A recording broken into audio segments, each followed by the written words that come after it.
UKLO 1 year masters. No IELTS required up to 5 years visa. High visa success rate. వెళ్ళింది అక్కడ అచ్చెన్నాయుడు గారి స్థాయిలో జరిగింది. తర్వాత పల్లా శ్రీనివాసరావు గారి దగ్గర జరిగింది, చంద్రబాబు నాయుడు గారి దగ్గర కూడా జరిగింది. అది సో ఈ ఓవరాల్గా ఏమవుతుందంటే కొంతమంది ఈ టీవీ శ్రేణుల్లో మాట్లాడే వాళ్ళ విషయంలో గమనించుకోగలిగితే జీవి రెడ్డి గారు మొన్న మాట్లాడింది పార్టీ పరంగా నాకు ఈ విధంగా జరగలేదు అని దగ్గర ఆయన్ని సైడ్ లైన్ చేశారు. ఇప్పుడు ఈయన్ని ఎమ్మెల్యే గారు ఇదే టీవీ బ్యాచ్ నుంచి వచ్చిన వాళ్ళని ఎమ్మెల్యే స్థానం ఇస్తే కూడా నిలబెట్టుకోలేని నిస్సాయ స్థితికి డ్రైవ్ అవుతున్నాయి. సో అందుకని అంటే అనుభవ రాహిత్యం అన్నది కొట్టొచ్చినట్టు కనబడుతుంది.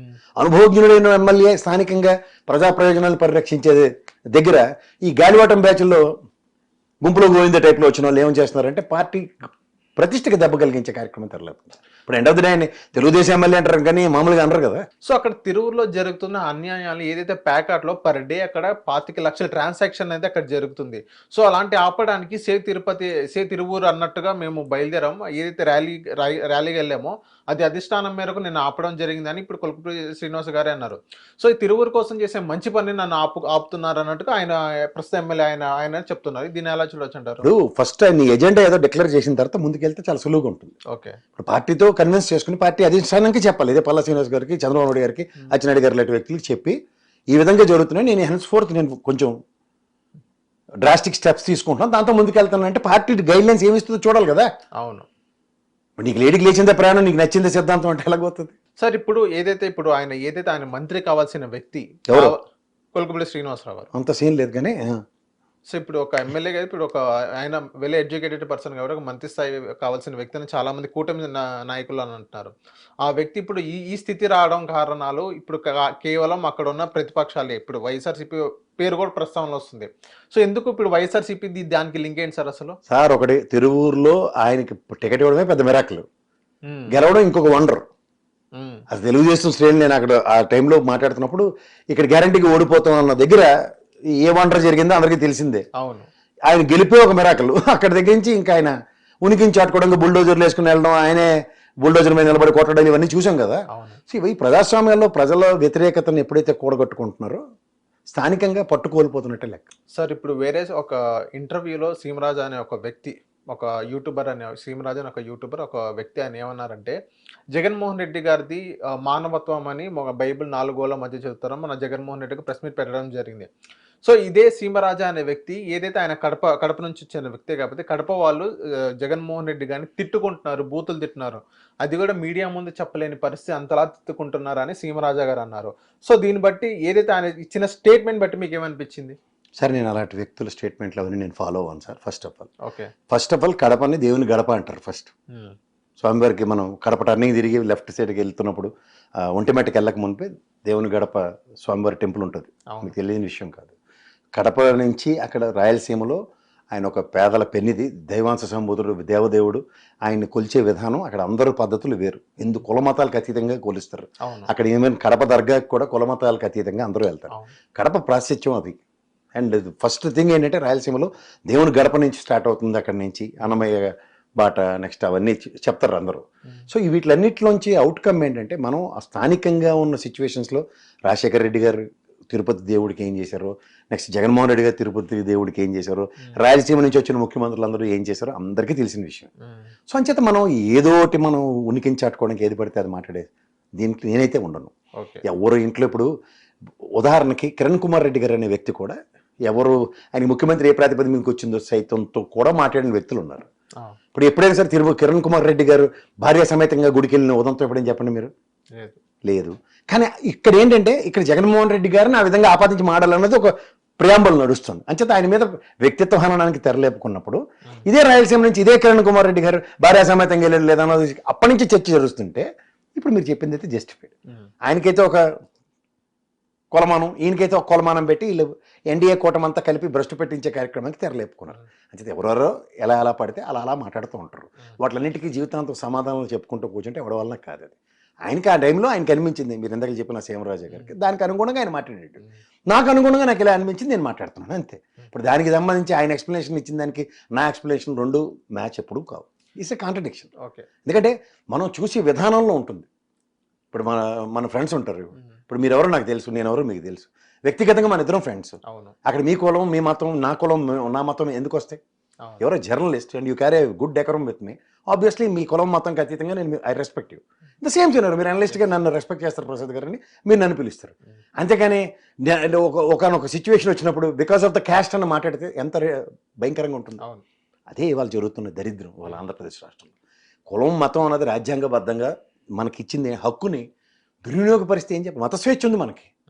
ధర్మేంద్రకి రెండో భార్యను చేసుకోవడానికి, హేమమాలిని చేసుకోవడానికి ఆయన మతం మార్చుకుని మ్యారేజ్ చేసుకుంటే ఆవిడ ఎంపీ కాకుండా పోయిందా, ఈయనోసారి ఎంపీ కాకుండా అయిపోయా?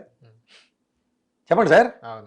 అలా వెసులుబాట్లు తీసుకున్న లేకపోతే ఇష్టమే మీకు, అవునంటారు కదంటారా? అప్పుడు హిందూ ధర్మాలు, ధార్మికతలు, సంస్థాగతాలు ఇవేమి మీకు వర్తించవు. సనాతన ధర్మం అప్పుడు జ్ఞాపకమే రాదు మీకు. సార్, ఇదే జగన్మోహన్ రెడ్డి గారు నా మతం మానవత్వం అని ఎప్పుడైతే ఆయన స్టేట్మెంట్ ఇచ్చారో, ఎప్పుడైతే ప్రెస్ మీట్లో చెప్పారో, అప్పటి నుంచి వెంటనే ఏదైతే కూటమి సభ్యులు వాళ్ళందరూ ఏమంటున్నారంటే, సుధాకర్ని చంపినప్పుడు నీ మానవత్వం ఏమైంది, ఇంకోటి ఏంటంటే మీ బాబాయ్ గారిని హత్య చేసినప్పుడు ఎవరైతే మీ కుటుంబ సభ్యులే హత్య చేశారన్న ఆరోపణలు వస్తున్నప్పుడు నీ మానవత్వం ఏమైంది, ఏదైతే మీ పార్టీలో ఉన్న ఒక ఎమ్మెల్సీ చంపి ఒక దళిత వ్యక్తిని డోర్ డెలివరీ చేసినప్పుడు మీ మానవత్వం ఏమైంది? సో ఇలాగే 2-3 కీ పాయింట్స్ తీసుకున్నాడు. అప్పుడు మీ మానవత్వం ఏమైంది జగన్మోహన్ రెడ్డి గారిని ప్రశ్నిస్తున్నారు ఇదే కూటమి సభ్యులు. దానికి ఏమంటారు? ఇప్పుడు ఆవు వ్యాసం ఒకటి ఉంటుంది సార్. ఊకిళ్ళు బాబాయ్ సుధాకర్ గారికి మాస్క్ లేని దుర్ఘటన తర్వాత ఆయన గుండెపోటుతో చనిపోవడం, ఈ ఎమ్మెల్సీ గారి తీసుకెళ్ళి ఆ డోర్ డెలివరీ చేయడం, ఇవి తప్ప ఇంకేమైనా కొత్త టాపిక్లు ఎప్పుడైనా మాట్లాడడం చూసారా? నెక్స్ట్ నెల్లూరులో గురించి మాట్లాడారు. ఇప్పుడు నేను చెప్తున్నాను సార్, ఇప్పుడు మానవత్వం అన్నదానికి మనిషి ఇప్పుడు ఈయన పనులు చేయలే కదా, జగన్మోహన్ రెడ్డి చేయలే కదా.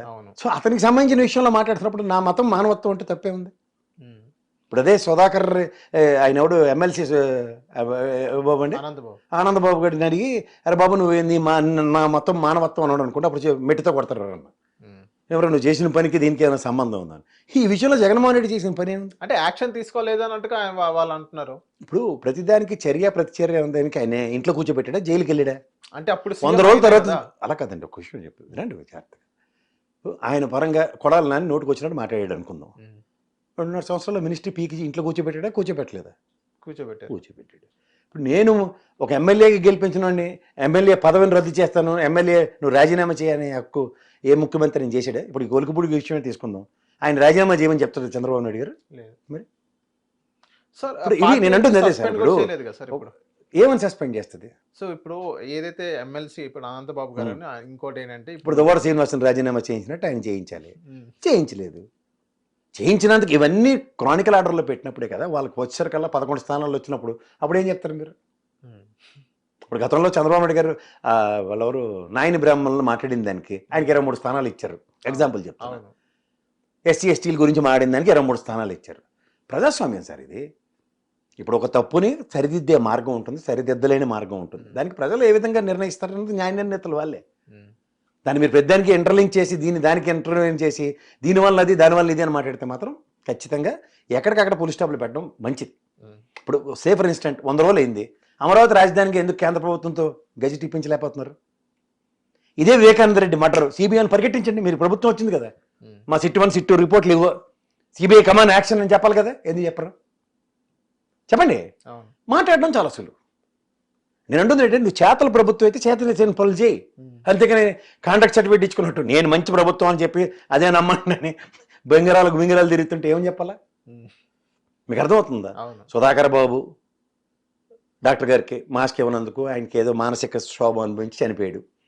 అనంతబాబు గారు డోర్ డెలివరీ చేసినందుకు, ఎమ్మెల్సీని పదవిని రాజీనామా చేయించినందుకు, నెక్స్ట్ నెల్లూరులో ఆయన పేరేంటండి ముస్లిం సామాజిక వర్గం కుటుంబం ఆత్మహత్య, ఇవన్నిటికీ ప్రజలు 23 స్థానాలు ఇచ్చి 11 స్థానాలు ఇచ్చి కూర్చోబెట్టారు కదా, అయిపోయింది.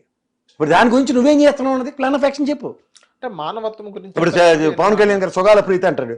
మరి ఈ ప్రభుత్వం వచ్చిన తర్వాత ఫస్ట్ ప్రైమ్ అఫెంట్లో సుగాల ప్రీతి వచ్చి తేల్చాలి కదా. అక్కడ విజయవాడ ఆయేషా మీరా వచ్చేలాగే సేమ్ ఇది కూడా అలాగే వదిలేశారు.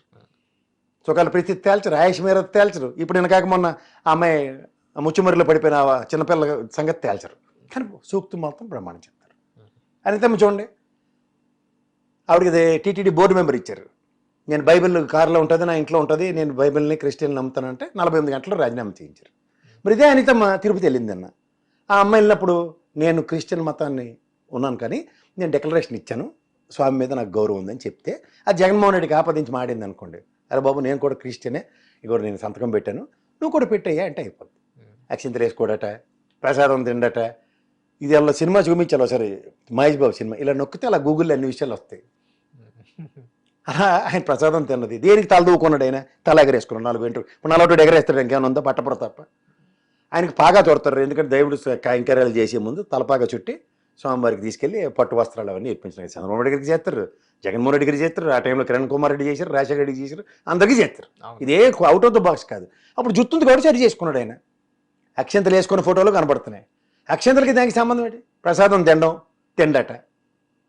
అలాంటివి ఎవరు ఎక్స్ప్లెనేషన్ ఇస్తారు సార్? నేను మీ ఇంటికి వస్తాను, మీరు నాకు ఎంత ఏదో పెడతారు, నేను తిన్నది వీడియో తీసుకోవాలి రోజు, ఇదేమన్నా నాకు జస్టిఫికేషన్? హిట్ టీవీ యాప్ ని డౌన్లోడ్ చేసుకోండి. ఇందులో short news, live news, entertainment movies అన్ని అవైలబుల్ గా ఉన్నాయి. Please download Hit TV app. Hit TV app. Hit TV యాప్ని ఫ్రీగా డౌన్లోడ్ చేసుకోండి.